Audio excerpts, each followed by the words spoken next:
sometimes you just have to let the fires burn so that you can install a sprinkler system. I think not having time is just the most cop-out bullshit answer in the world. You will always make time for things that are important to you. I realized the value of time.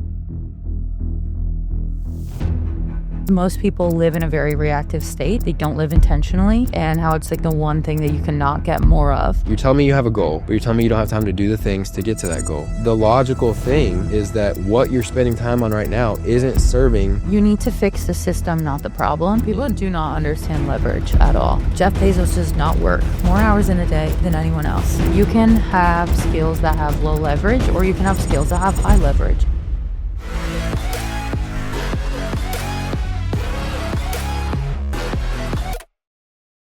What's up, Katie? Hello. Hello. I want to start with, before you were Katyliftz, the icon, who were you? I've always been an icon. What did life look like before? Baker. I've always been an icon and a legend, genuinely. That's true. As long as I've known you. Since the OG days of birth. I'm not even kidding. I don't know what to describe, really. I was in college when I started my Instagram at the Naval Academy. Was it always Katyliftz? Did you always know you were going to get into fitness? Or? It was always Katyliftz. And because I started my Instagram, I saw Meg Squats online, and she was doing her thing. And I was like, oh, she's so cool. I really looked up to her. And I was like, I could do that. I lift more than her. I was like, I'm stronger than her. I could do what she does. That's so cool. Because I just thought content was posting your workouts online. Yeah. And at the time, it really was. So that was cool. And I've definitely gone through many iterations of Katyliftz, but always been really athletic, always wanted to push myself physically. I found a lot of peace in the pain that you feel when you work out. So I'm obsessed with that. But I just started documenting my progress to hopefully inspire other women to get a barbell in their hands and inspire other women to feel safe and comfortable in the gym. Because when I first started lifting, I was 14 and there was 0 women on the weights of the gym. And like, I hated working out. I actually was a Zumba girly myself to try to stay fit. Hated it. Hated being fit. Hated cardio. I was like, this sucks. Until I found lifting. And I was like, wait, this is amazing. And it was such a great outlet. And it was really cool to see the physical progression of like have you heard of the growth mindset?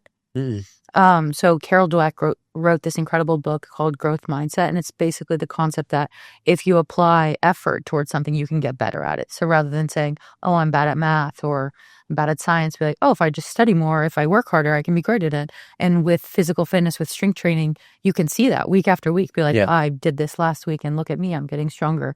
And that acted as a great metaphor for my entire life, for everything I ever pursued. So that's so funny. I call it the equation, right? Is like, for me, it was basketball. I wanted to get better at basketball. My dad was always buying these like $10, $20, $30 like programs online for me. And it would be like on a USB, and he would just give it to me. Like, these are drills you can do.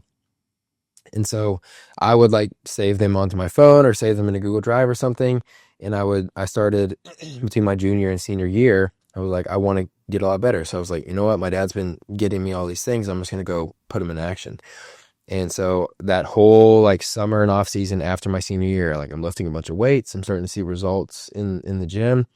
And I start doing a ton of just going to the gym outside of normal practices. And so I would like make my mom or make my dad or make one of my sisters come rebound for me, or like try to get another guy on the team to come do it. And then leading all the way up into the next season, like I'd go in at 5 a.m. and I'd have like an underclassman who ended up becoming one of my best friends. Like I would bring him along and he would like help rebound, and I'd put him through some of the drills. And I saw like a big return on that like investment as far as time and effort, and just it kind of solidified for me in the back of my mind that, okay, hard work plus consistency over time equals results. And I feel like I took that afterwards after a knee injury, exclusively like into fitness, and like, you know, did that and like competed and stuff, and then into business. It's like, okay, it's unreasonable. What it started to really solidify for me is it's unreasonable to believe if I'm doing the right things at the right consistency, at the right, you know, frequency or, what am I thinking? Intensity, right? And it's going to become a positive outcome, right? And I feel like that applied to everything from there. It sounds like you just found it in a different way. I mean, we're same. Yeah. I'm just not a baller. Mm-hmm. I once shot like 3 for 80 free throws, so you got me there. Kenzie's the same. Kenzie's got about the same stats. Um, okay, so you were raised, correct me if I'm wrong, in a military family? Yeah. Mom and dad? Yeah. So we moved a lot. Yeah. So what was that like growing up? It was sick. I think it made me super adaptable. It was cool because I got to see a little bit of all over the country. We mostly grew up in Coronado, so like that's really idyllic. Yeah. You can't get much better than that. Coronado's so beautiful. Yeah, surfing all the time, like beach. What more could you want? Yeah. So you traveled a lot. How many new schools did you have to? Oh, I didn't count that shit. I don't care. I don't know. A lot though. Yeah, it's not like a little badge I remember. We just moved often. Yeah. What do you feel like in terms of being raised in a military family? Ever since I've known you, you've been extremely structured. You know, like scheduling things into your day that like most people would never consider to schedule, right? Like time to cry. Time to cry. But what like was that built into you because your family, your mom and dad were so structured because they were in the military, or because you went into your own experience in the military? Like, I'm not sure. Our family wasn't super crazy structured like I have my life. I think that at a certain age, I realized the value of time. Yeah. And how it's like the one thing that you cannot get more of. I've been always pretty goal oriented and driven, and I wanted to get the most out of life. And when you're in the military takes a lot of your time. You're at work from like 6 until 6, or sometimes, 6 a.m. until like 8, 9, 10 p.m., or sometimes you're sleeping over, right? So if you want to have deployed, you live at work. Yeah. We deployed for 11 months and I was there for 24 hours a day. So if you want to have a social life, a fit body, and anything else outside, you need to be a master of your time. So that's when I really started focusing on how to organize and prioritize. I went to the Naval Academy, so that was very structured. And I think that's where I developed my love for the structure, because I think people who will just go about their day and they don't have any intention with it, like, not only are you wasting so much time, but you're probably spending so much time on the wrong things, on things that really don't matter, but they feel like they matter, and just doing busy work. So coming to the realization that, number one, I will not be able to get everything I want to get done in a day. But what can I prioritize, like in terms of urgency and importance, so that I can get what is the most important done? That has really helped to accelerate my success, which is why I think I'm addicted to the structure. Yeah. Plus, like, organizing time to cry is great. People always say feel your feelings, but like, how inconvenient if they're spilling out during a meeting, or you're trying to lead your team. Like, I'm in the military, like I can't be crying at work. Yeah. So I had to spend strategic time crying, like during lunch or on a Saturday, over serious things like my dad passing, because you got to let that out, but there needs to be appropriate windows where you let it out, because lack of emotional self-regulation is disgusting. It's just not how you're going to do anything big in life. Yeah. You mentioned something a second ago, which is the whole like I don't have time thing, and I want to camp out on that for a second, because it's something. I mean, we hear it a lot from a sales perspective. Like, I'm not sure I'm gonna have time to do XYZ, so like I don't know if I should buy this now or whatever. But it's also, we hear it a lot when we've been doing these workshops. We hear it a lot in these workshops of coaches not thinking that they have time to implement certain things that were like, you need this, like this is what's holding you back. Like, well, I don't have time right now. And that is the reframe. Like what you talked about is the reframe. It's like, what you're telling me you have a goal, but you're telling me you don't have time to do the things to get to that goal. The logical thing is that what you're spending time on right now isn't serving or helping you achieve the goal. So we have to throw a bunch of that stuff out, which is going to open up the time to put in the stuff that you need. So is that just like something that you like started thinking about? How did you come to that realization, I guess? I think I realized that, like, you need to fix the system, not the problem. And until you fix the system, you will just constantly have more problems. I tell my team this all the time. Sometimes you just have to let the fires burn. Like, you have to let the fires burn so that you can install a sprinkler system. Because if you have a bucket and you're just putting out fire after fire, and you don't spend, a few hours installing the sprinkler system that will prevent all future fires, what are we doing? You're just creating more work for yourself. And in order to pull yourself out of the work, you need to be able to assess the systemic problems of what's occurring to implement systems to ensure that those won't happen again. Yeah, I think not having time is just the most cop-out bullshit answer in the world for everything forever, because you will always make time for things that are important to you.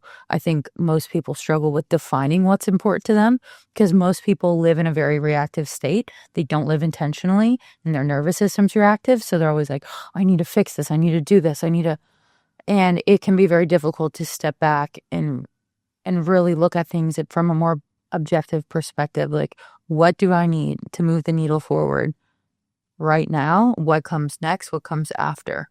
Yeah. We were just talking earlier about a different time in business, really when we met, when you felt like you were more drowning and you felt like very anxious around just everything happening around you with the business. Do you feel like that mindset's what, like, sometimes you have to let the fires burn and like build the sprinkler system? Do you feel like that's what has enabled you to get to this more kind of peaceful side of building the business? Oh, for sure. I mean, when you're first starting any business, like, everything is on fire all the time, especially because we scaled quite quickly. Very. Yeah. And so I really care about my clients. I really care about the client experience, and I want to make sure that everything is amazing for them all the time. However, sometimes you have to, sacrifice here in order to provide here, and assessing like, what's the most important? What do you want? What can I do for you? And making sure that you're not doing that in a reactive way. That's something I learned early on. We had something called meal plan gate in our company, where this one girl was so upset that like we didn't give her a custom meal plan, because very like, teach a woman how to fish, right? I'm not trying to spoon feed you all the answers. I want to teach you how to understand food so that you can fuel yourself forever, even when you're not on a meal plan. I want to teach people how to eat flexibly. Yeah. This girl was super pissed she didn't have a meal plan. I was like, oh my gosh, maybe everyone needs a meal plan. And so I was like, okay, team, like, we got to make meal plans for everyone based on these criteria. And it took us like 3 months, and it was the worst thing ever. Everyone was working overtime because we had a ton of clients, and like, meal plans are somewhat exhaustive to get them down to the calories, because we were doing carb cycling at the time too. So everyone needed 3 meal plans for one person. So it was exhausting, but that was like a reactive decision that I made. And it turns out like most people actually didn't want meal plans. They really enjoyed macro tracking. So it was super unnecessary. And that taught me that, number one, not all clients are right. We don't need to adjust everything based on one client's opinion or desire. But then when you do make changes, it's very important that you organize them in what's important, what's urgent, right? Because for the company, maybe that wasn't the best thing that we could have focused our time and effort on. Maybe we needed to focus on building out something else so that, I don't know. It just wasn't a thoughtful decision. It was a reactive decision that I regretted. So I definitely learned from it very quickly. Yeah. We did a lot of that for a long time. We would get on meetings and we would just like spout ideas to the whole team. And what we learned, and the best way I've heard this quote, we actually heard it whenever we were in San Diego when we all went to dinner. I don't know if you remember, a year ago, like last March. Do you remember that? Yeah, I remember when we went. Basically, at that conference, we heard a guy say, "Hey, anything that is said by somebody with stripes on their sleeve comes across as an order." And so what we realized is, as we are talking about what's going on, like as we're talking about these ideas, what all of our teammates were hearing and all of our employees were hearing is like, these are things that need to be executed. These are things that need to be, done, like figure out a way to get it done. And we were just thinking, like saying ideas. Yeah. We were just saying like, it'd be cool if, or this might be where we're headed, or like maybe later on we can do, but they were hearing it as like, figure it out. So then everyone after these meetings was like hair on fire, trying to figure out how to make us happy in all these other areas and being distracted from what they're currently doing. And that's like, that was holding them all back from the day today, the job that they were supposed to be doing and getting better at, Yeah. So. I do know, because Leah's my shield for that. Yeah. I talk to Leah nonstop about all of our ideas, and then we pick 1 or 2 per quarter to execute. Yeah. Because I definitely have been there too. Mm-hmm. I was like, we should do this and this and this and this. And now I realize that sometimes less is more, because if you can just focus on one thing, accomplish that thing, then you can move on successfully. Talk about the transition period from you being in the military and transitioning into launching your business? Because you did it very uniquely in terms of how you launched, but talk about what your like what we talked about earlier, what your schedule looked like during that period. Okay. Yeah. Well, I started my business when I was still in, and I was on prep, and I actually had another business on the side. I was starting an Airbnb, which I bought and then renovated, and then I was taking classes online at Cornell. So I was on it with my time. I would wake up at 3:45 every day, and every single minute of my day was planned out, from cardio to eating to when I was going to work on certain tasks. My husband, he was away. He was stationed away from me for a year and a half, and I was like, hell yeah, time to pour myself into my hobbies, and see what I can do. So it was uniquely beautiful because I had a paycheck. So any money that we made in the business, I could immediately reinvest into the business, which is why we were able to scale so quickly. I think where a lot of people get stuck is they start to make money and then they live more lavish. I personally think that the most lavish way to live is to have the ultimate freedom, like to have more free time. And in order to get more free time, you need to train excellent people into leaders who can problem solve without you, handle crises without you, and develop SOPs. Did you have clients before your first hire? I have always had clients. I've been coaching since I was at the Naval Academy. Okay. But I just handled, 5 to 15, and I never did any marketing, and I just did it for the love of the game. Like I coached for free for years because I just loved it. And then I started charging, I think I charged legitimately $50 a month to coach. I had no idea that people did online fitness coaching. People would just reach out to me on Instagram and be like, please coach me. I'd be like, okay. My roster was no more than maybe 15 people. Didn't know about Trainerize. I was doing everything via Google Sheets. Everyone had their own custom stuff. I was texting them. It was a lot, but I woke up at 3:45 when I was serving in the military to do that. I worked during lunch. I did my little responses after work, and then I would do my check-ins on all day Sunday. I would work. But I really loved it. And so it's been super interesting to scale something that I just have so much love for. And I'm so excited to see what impact I can make, because the more I learn about business, like I didn't know about marketing, I didn't know about ICP, didn't know about a sales process. I never had to convince someone like, hey, this is good for you. You should work with me, because I only had such a few amount of clients. But it's been really cool. But I was really on top of my time, 100%. And I also I have a list of my values and my priorities, and I have no problem making cuts. And that includes my social life. That it is really includes people who aren't adding to my future. So it's not enough for you to be nice or fun to be in my life. It's just not, because I understand that I can have a higher leverage friend who grows with me, who we inspire one another, and we add to each other's lives. It can be, I think, very difficult to let people that you really love go out of your life. But I'm the biggest fan of switching up on your fucking day ones, because if you are this person here, you're going to have friends who like this person. In order to scale anything, to grow in any way that's serious, you need to grow as a person first, and then the results follow. And the likelihood that this person aligns with these people is just so low. Because you just don't do the same things anymore. You don't have the same schedule. So I really just didn't. I went internal. I think I had hung out with maybe 2-3 people for a year and a half, and just really worked on myself. And it's the best investment I've ever made. Yeah. The reason I asked the question about hiring is I feel like you hired way faster than most coaches do. Most coaches kind of scale themselves into a bottleneck to start out. And everyone always has for some reason in our industry, it's the 10K.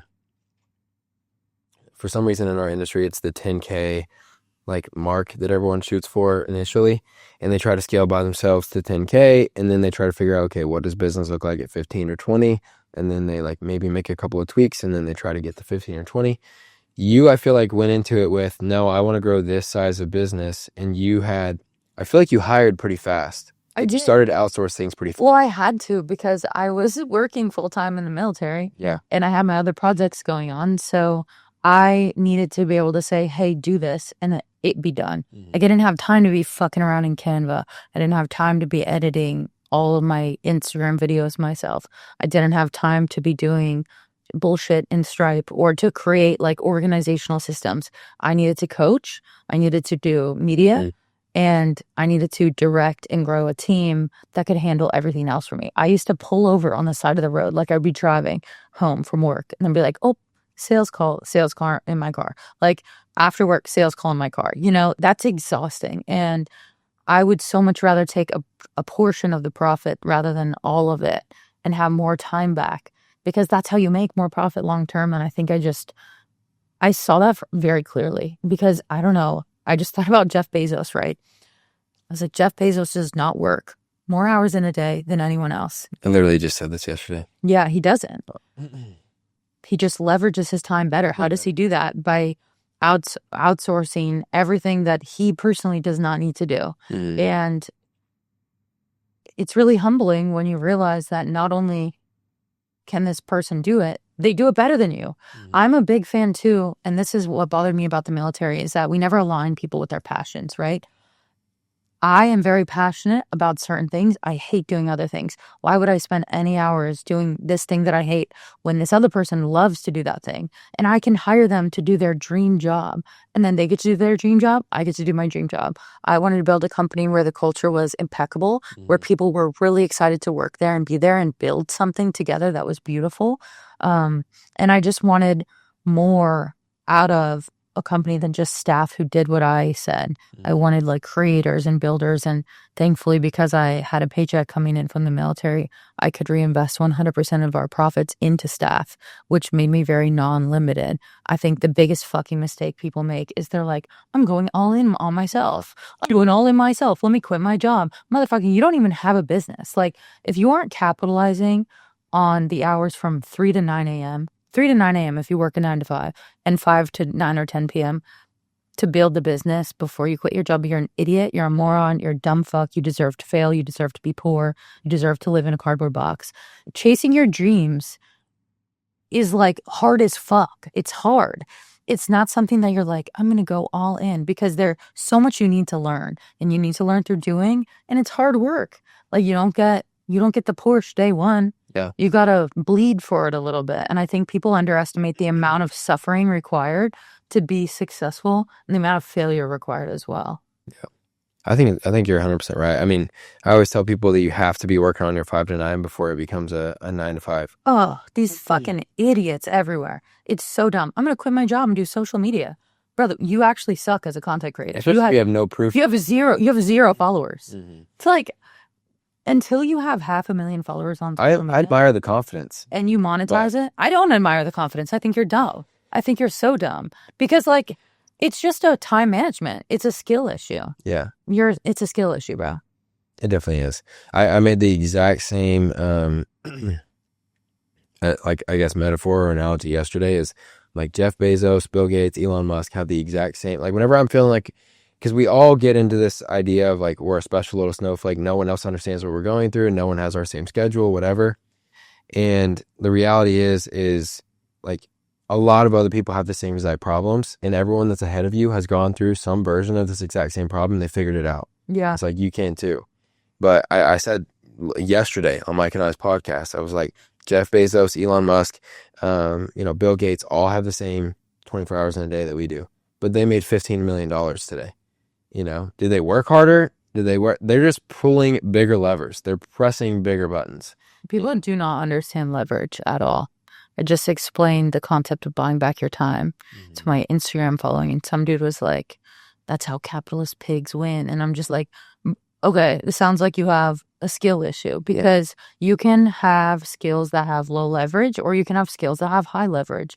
Low leverage skills, like picking up trash, you're just not going to get a lot of money for that skill. And you can invest time and effort into being the best trash getter in the world, or you can invest time and effort into becoming the best at sales. Both are going to require your work and your effort. One will have a higher output. That's not that's not capitalism's fault. That's demand. That's a product of demand. Well, and you can love picking up trash and you can be the one that picks up trash, or you can grow a business around waste management and then be the best picking up trash company in the world, and you make millions and millions of dollars. It's like, do you want to pull the lever of driving the truck and doing it yourself? Do you want to pull the lever of owning the company and the fleet of trucks and all the employees to do it? Yeah. But you have to buy back your time to do that. Mm. And people don't do that. I think it's a really, that's why I think it's so unique how you did it, because you didn't need it to start, and you never really, at least from the outside looking in, like looking back on, I don't think I knew you whenever you first like spun off. I think it was not too long after, maybe 6 months after or so.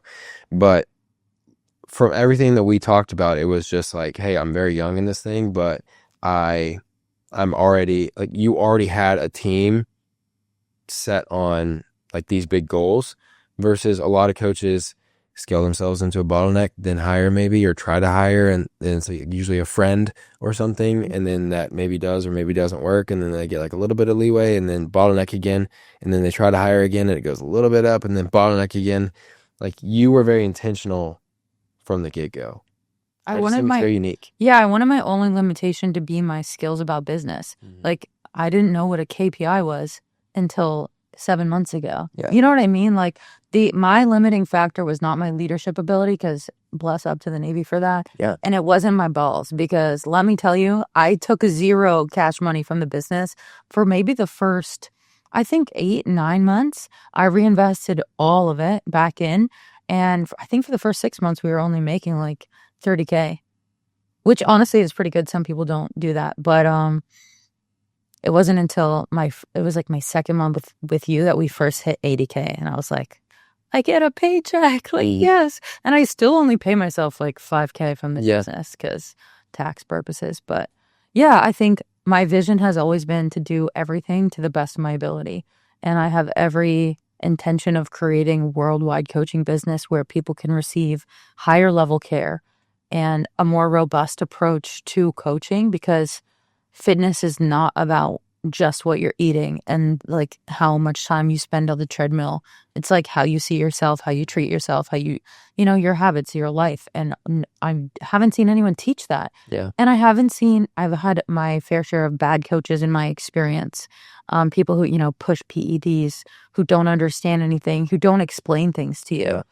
That was like the most frustrating part as a client. For a few of my coaches, I was like, I want to understand. And they would not make the time of day for me. I found that to be super cruel and frustrating. Like, you're not a coach, bro. You're a spreadsheet. And I just wanted to give people a better experience. And I want to continue to do that at a massive, massive scale, because this is my secret plan.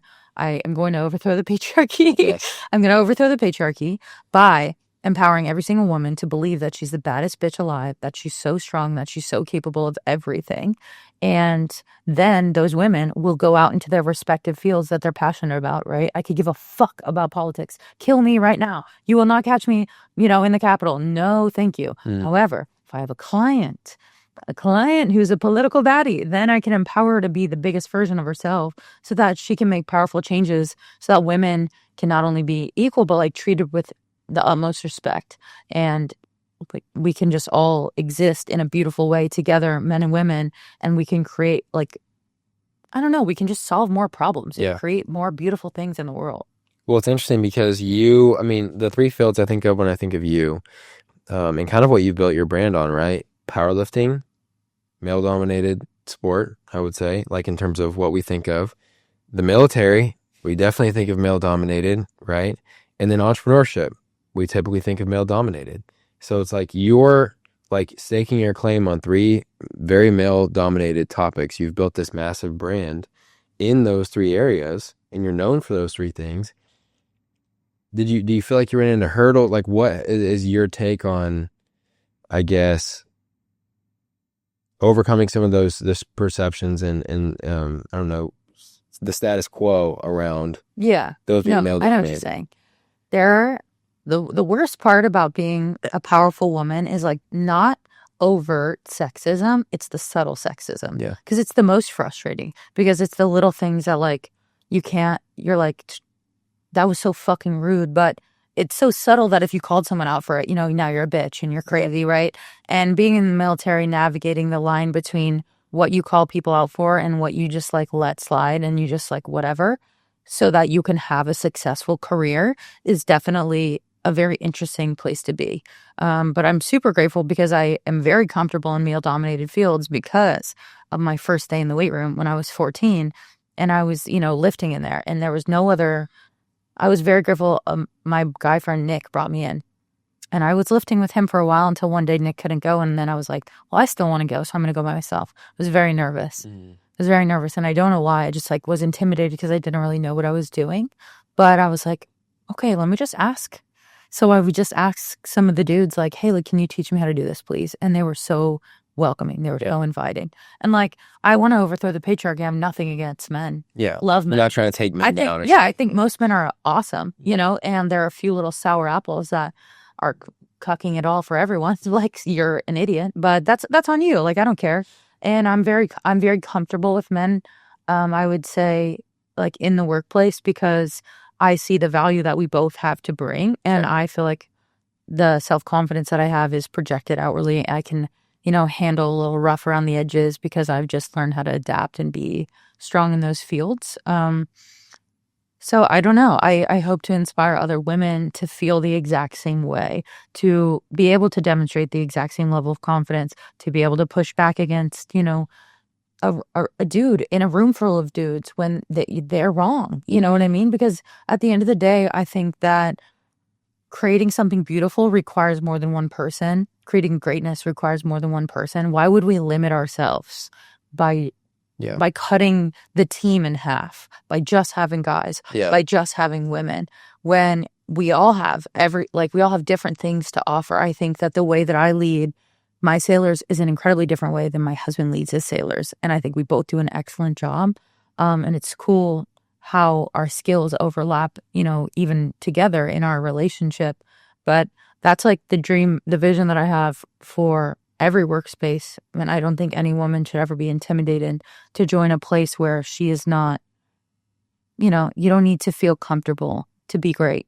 Like, greatness oftentimes comes with suffering and being uncomfortable. And the faster you can get used to just like sitting and being uncomfortable and, moving forward when you don't know everything, I think that translates really well to dominating in male dominated spaces, because it's not like they know any better either. They just have all the audacity. So you just need to get some as well. Yeah. I think that goes for anybody, right? If you're trying to get, I mean, the squeaky wheel is the one that gets the oil, right? Like, closed mouths don't get fed. Like, you have to be the one, and you are so good at like commanding attention. I feel like directing attention. Which brings me into another question of just, what have you learned? What do you feel like the biggest unlock has been for you as a content creator? Because I feel like you're very, you don't come across as super calculated in how you create content, but I know you are, just from like our conversations. So what has been your biggest unlock in terms of how you plan out your content? How you, like, what does that process look like for you? Okay, so truthfully, I've always just loved making content, and I just put 100% of myself out there. And I still do that. And I think that's like the biggest tip is be 100% yourself, but like be someone cool. Like, if you're a loser, no one cares about what you're doing. If you're not doing anything sick as fuck, no one will want to follow you because you're not doing anything cool. So step one, be insanely cool or go do something hard.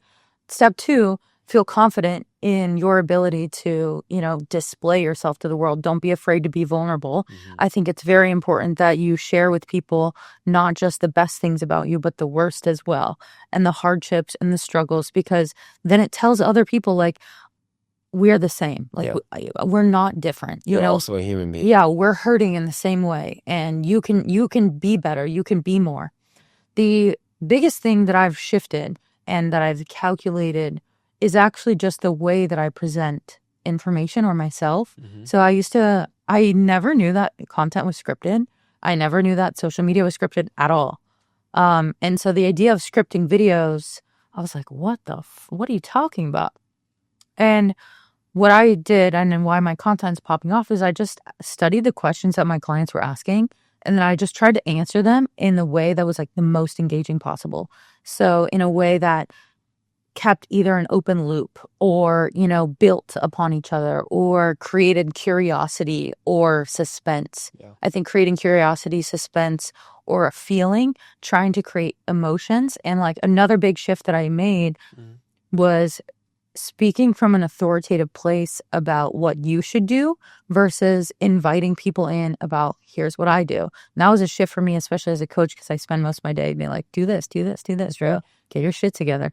But on social media, I deliver the exact same message, but I just do it in a way where I share stories instead. Here's how I did this. Here's how whatever happened, and it's the exact same message, but I just share it in a different way. So the way that you format you is very important, because a lot of content creators will be like, go copy viral concepts. I think that's like the ick. If you can be copied, then you can be tossed away. You can be tossed aside. You're not memorable. But using viral concepts as a validation that concept has demand. For example, no one can feel their glutes during RDLs. Like, it's a common thing, right? That concept has a lot of demand because so many people want to feel their glutes in RDL. So I can speak about that a million times.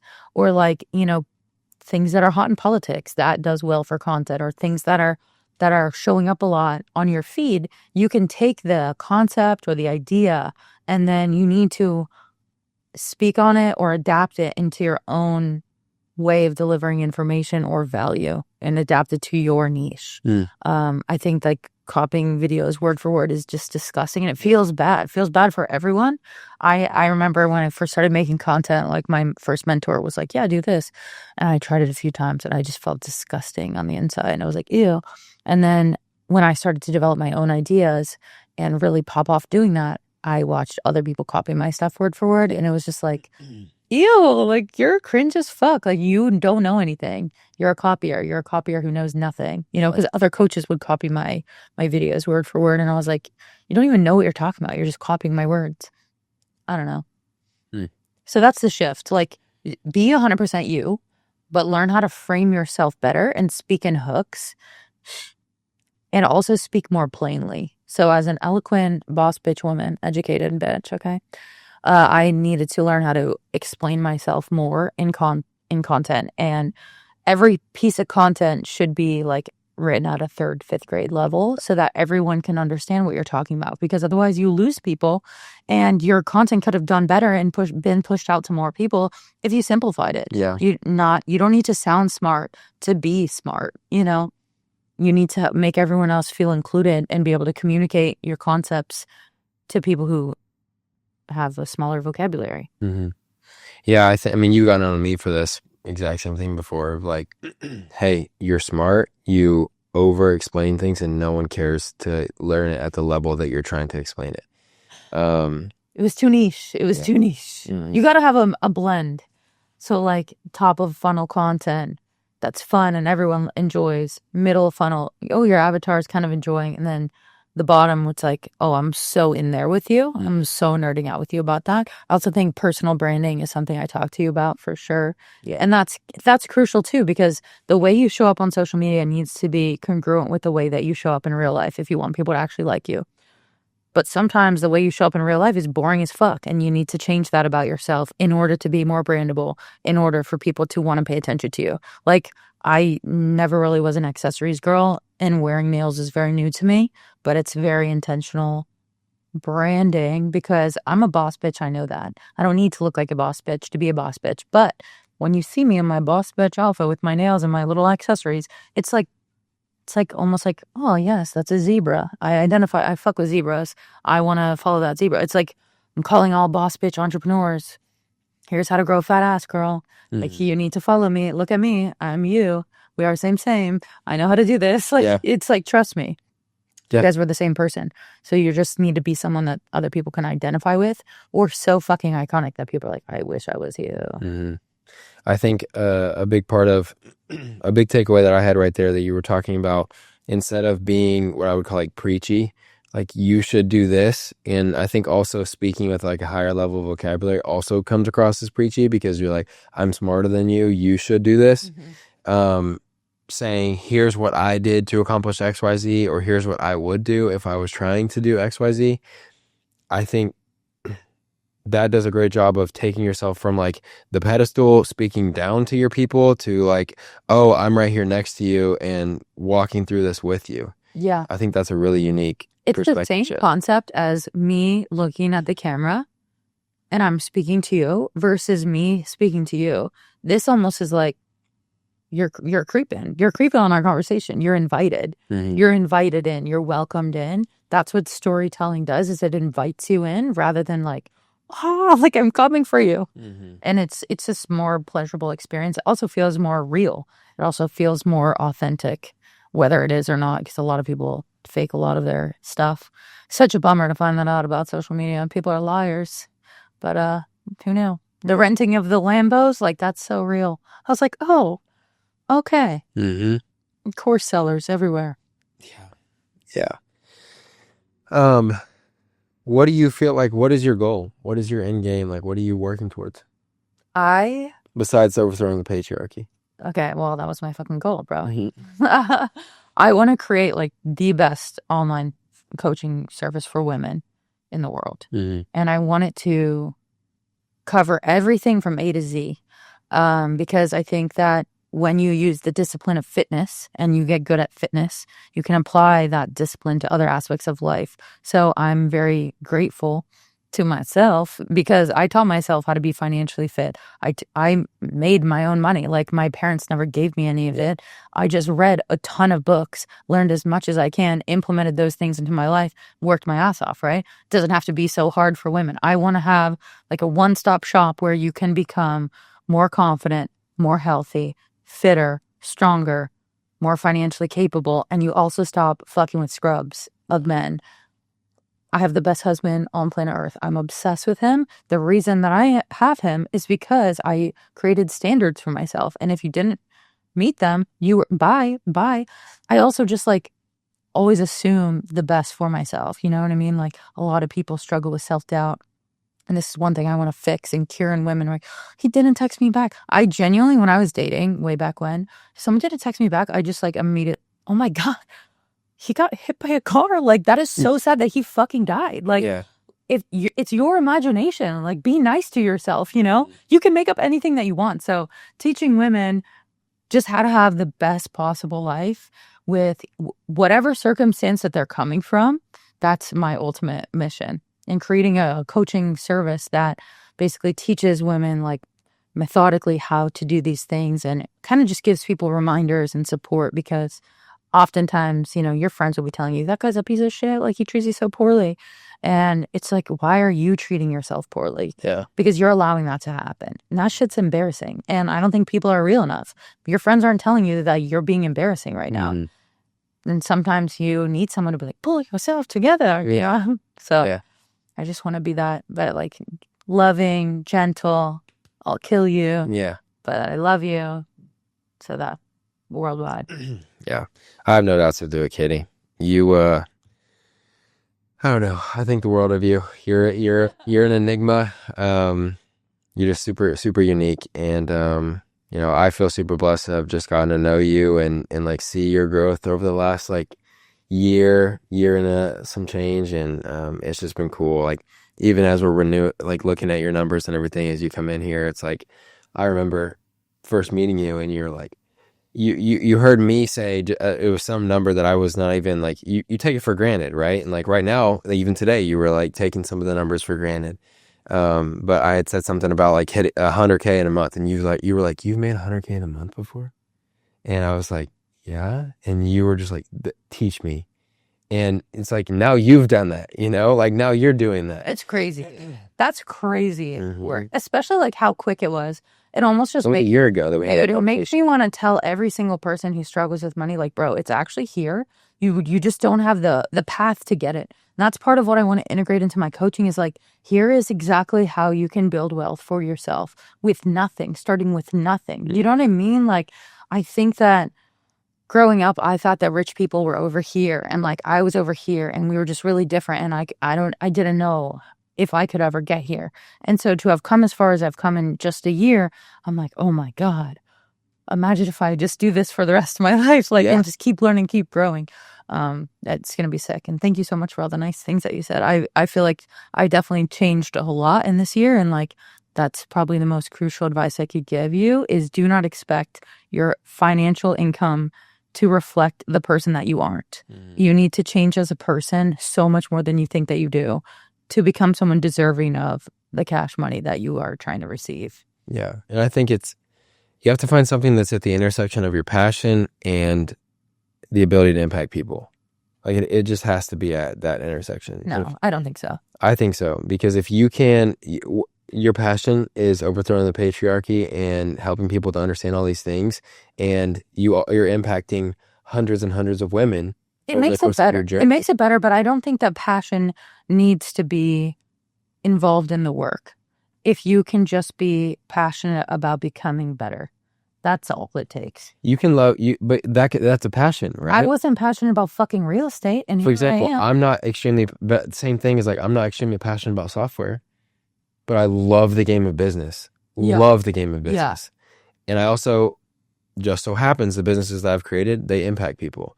So when you have something that has a positive effect on people and you're passionate about it, I think that's like the perfect marriage. I agree. I think it's the perfect marriage. I just don't want people to feel like, well, I don't know what I'm passionate about. It's like, you need money, so you should start something. That's a good point. You should be passionate about being alive. You know what I mean? Like, you should be passionate about a new tax bracket, brother. Yeah. Like, you get a lot more flexibility to choose to do only the thing. Because when you start out, we talked about this today too. When you start out in business, you don't get to only do the things that you're passionate about in your business. You have to do all the things. That's why I think passion is like so irrelevant. You do not need passion to keep going. All you need to do is just fucking keep going. You can absolutely hate something, keep going.